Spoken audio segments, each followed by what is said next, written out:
Hey guys, welcome to the channel. Today we are going to talk about the movie Better Man. अब तुम thumbnail देख करके आए हो, then you will be thinking कि we are doing something like Planet of the Apes type of thing, but ऐसा नहीं है. This movie is very different. ये मूवी एक बायोपिक है British pop star Robbie Williams की लाइफ पे. अब ये मूवी रिलीज हुई थी लास्ट ईयर दिसंबर में, 25 दिसंबर के आसपास रिलीज हुई थी. बहुत ही लिमिटेड स्क्रीन पे रिलीज हुई थी, इंडिया में रिलीज नहीं हुई और इसके हिंदी में आने के कोई भी चांस मुझे नहीं लगते. तो मैंने इस मूवी को इंग्लिश में देखा. इस मूवी से मेरा इंट्रोडक्शन जो था वो भी बहुत डिफरेंट रहा. मैं इंस्टाग्राम पे रील्स स्क्रॉल कर रहा था बिकॉज ये सारे रिव्यूज वगैरह डालने के बाद अभी कुछ मुझे और बेटर मूवी नहीं दिख रही थी जो मैं तुम्हें सजेस्ट करूं. और रील स्क्रॉल करते करते अचानक मूवी के पोस्टर पे मेरी नजर गई है and I was be like कि मतलब okay this movie is looking different, लाओ इसको देखते हैं. तो मैंने इसका ट्रेलर वगैरह कुछ भी नहीं देखा. मुझको नहीं पता था कि रॉबी विलियम्स कौन है. तुम अगर उनको पहले से जानते हो और उनके कोई गाने वाने सुने तो जरूर मुझे कमेंट्स में बताना. मैं तो कुछ भी नहीं जानता रॉबी विलियम्स के बारे में. तो मैं ये सोच रहा था जब मूवी स्टार्ट हुई कि भाई यहाँ हमारे मेन लीड में एक एप है, मंकी है और नोबडी इज नोटिसिंग दिस और कोई उसको कुछ डिफरेंटली ट्रीट क्यों नहीं कर रहा. In between of the movie जब ये सवाल मेरे दिमाग में थोड़ा ज्यादा ही होने लगा और मैं कंट्रोल नहीं कर पाया, then I got to check कि भाई ये एक क्रिएटिव चॉइस थी डायरेक्टर की और साथ में रॉबी विलियम्स की. उन्होंने अपने एक इंटरव्यू में इस चॉइस को लेकर के कहा था कि I think that I am less evolved than others. तो इसलिए उन्होंने शायद एक प्राइमेट चूज कर लिया. इसको एक ऑडियंस पुल करने की क्रिएटिव चॉइस इसलिए बोल सकते हैं बिकॉज म्यूजिक के बायोपिक्स का तो जॉनर ऑलरेडी बहुत सैचुरेटेड है और लगभग हर म्यूजिक के पॉप स्टार की जो कहानी है वो लगभग ऐसी ही होती है कि वो रैग से रिचेज एंड देन फिर ही फेल्स डाउन, अमीरी में जाता है, फेम वगैरह में पागल हो जाता है, सब कुछ बर्बाद करता है और इसके बाद एक जबरदस्त कमबैक करता है. तो ये जो थीम है ना ये तो हमने बहुत बार देखी हुई है रिपीटेडली. तो इसकी कहानी के बारे में क्या ही बात करूं, मैं इतनी देर से बात ही तो कर रहा हूं. ये मूवी जो है ये रॉबी विलियम्स की लाइफ पे बेस्ड है कि किस तरीके से बचपन में उनका सपना था एक बहुत बड़ा पॉप स्टार बनने का. उनका वो सपना पूरा होता है, fames and riches and everything जो भी तुम इमेजिन कर सकते हो कि एक पॉप स्टार की लाइफ में होता होगा. और इसके बाद self doubt and drugs and all in सारी चीजों में बंदा जो है वो वापस से नीचे गिर जाता है और इसके बाद में फिर से कम बैक करता है, फिर से अपनी फैमिली के सामने, अपने फ्रेंड्स के सामने, हर किसी के सामने अपने आप को प्रूव करता है. और फिर सबसे बड़ी बात कि वो अपने सामने खुद को प्रूव करता है कि yes I am a better man. अब मैं तुमको एक मजेदार चीज दिखाता हूँ. ये वाली इमेज देखो और ये वाली इमेज देखो, दोनों ही में तुमको सिमिलैरिटी लग रही होगी.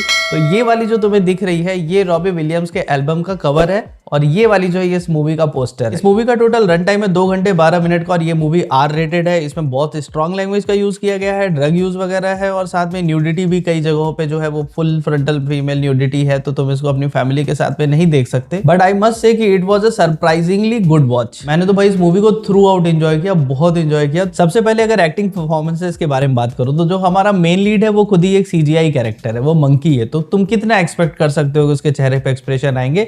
तो अगर तुम ये एक्सपेक्ट कर रहे हो कि भाई एक्सप्रेशंस कम होंगे तो तुम गलत हो. बिकॉज मुझे ऐसा लग रहा था कि कोई ह्यूमन उन एक्सप्रेशंस को उतना बढ़िया फॉलो नहीं कर पाता जितना कि वो सीजीआई कैरेक्टर फॉलो कर रहा था. उसके चेहरे पे इनोसेंस, एंगर, इमोशंस, सैडनेस सब कुछ बहुत बढ़िया जाता है. मूवी एक पॉप स्टार की लाइफ पे बेस्ड है तो भाई इसमें ढेर सारे गाने भी हैं और गाने सारे के सारे एक से एक है और जो कोरियोग्राफी है भाई वो भी बहुत बेहतरीन है. मूवी में मेन कैरेक्टर को अगर छोड़ भी दूं तो भी काफी सारी सीजीआई का इस्तेमाल किया गया और वो सारी सीजीआई जो है वो आई प्लीजिंग लगती है. बहुत पैसा खर्चा किया गया इस मूवी पे, $110 मिलियन इसका बजट था. मूवी में एक लाइव कॉन्सर्ट का सीन है जो कि रॉबी विलियम्स की लाइफ का सबसे बड़ा कॉन्सर्ट था और उस कॉन्सर्ट में हमको एक सीजीआई फाइट देखने को मिलती है जो कि बहुत कूल लगी मुझे. एक सीन में रॉबी विलियम्स का कैरेक्टर हमको अपने फादर से कन्फ्रंट करता हुआ दिखाई देता है और वो सीन बहुत इमोशनल बन पड़ता है. तो मुझे वो सीन भी बहुत पसंद आया. और इसके अलावा मूवी का जो क्लाइमैक्स सॉन्ग है भाई वो बहुत इमोशनल है और मतलब वो मूवी के लेवल को बहुत एलिवेट कर देता है. इस मूवी के डायरेक्टर है माइकल ग्रेसी और उनका डायरेक्शन इस मूवी में ऑन द पॉइंट है. अब इतनी सारी तारीफों के बाद तुमको बड़ी सैड चीज बताता हूँ कि ये मूवी एक सुपर फ्लॉप थी.